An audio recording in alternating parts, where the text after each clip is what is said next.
হচ্ছে, নতুন নতুন অনুভূতি শিখছি। সত্যি কি পররাষ্ট্র ক্যাডারে প্রথম হয়েছিল তাহসান? বিস্তারিত জানতে হলে ভিডিওটি না টেনে সম্পূর্ণ দেখুন। সম্প্রতি দেশ জুড়ে তোলপাড় চলছে বিসিএস প্রশ্ন ফাঁস কাণ্ডে।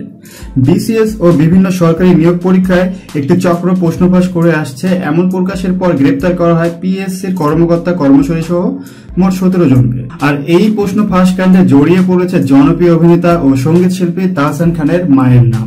এই প্রশ্ন ফাঁস কাণ্ডে সবচেয়ে আলোচিত ব্যক্তি সৈয়দ আবেদ আলী। জানা যায় এই আবেদ আলী ছিলেন ডক্টর জিন্নাতুন নেসা তাহমিদা বেগমের গাড়ি চালক।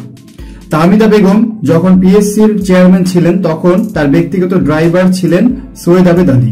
সেই সাথে গুঞ্জন ছড়িয়েছে মা জিন্নাতুন নেসার চেয়ারম্যান থাকাকালীন 24তম বিসিএস এ পররাষ্ট্র ক্যাডারে প্রথম হয়েছিলেন তাহসান, কিন্তু সেই পরীক্ষা বাতিল হয়। পরবর্তী ভাইবা অনুষ্ঠিত হলে বাদ পড়েন তিনি। এরই মধ্যে সামাজিক যোগাযোগ মাধ্যমে ছড়িয়ে পড়েছে এই গুঞ্জনটি।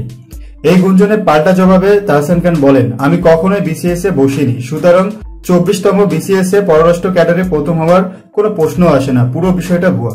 সো ভিউয়ার্স, তাহসানের এই প্রশ্নকাণ্ডে জড়িয়ে যাওয়ার ব্যাপারটা আপনারা কিভাবে দিচ্ছেন? আসলে কি সত্যি? অবশ্যই কমেন্ট করে জানাবেন। আর এরকম মিডিয়া জগতের নিত্য নতুন আপডেট পেতে আমাদের চ্যানেলটি সাবস্ক্রাইব করে সঙ্গেই থাকবেন। ধন্যবাদ।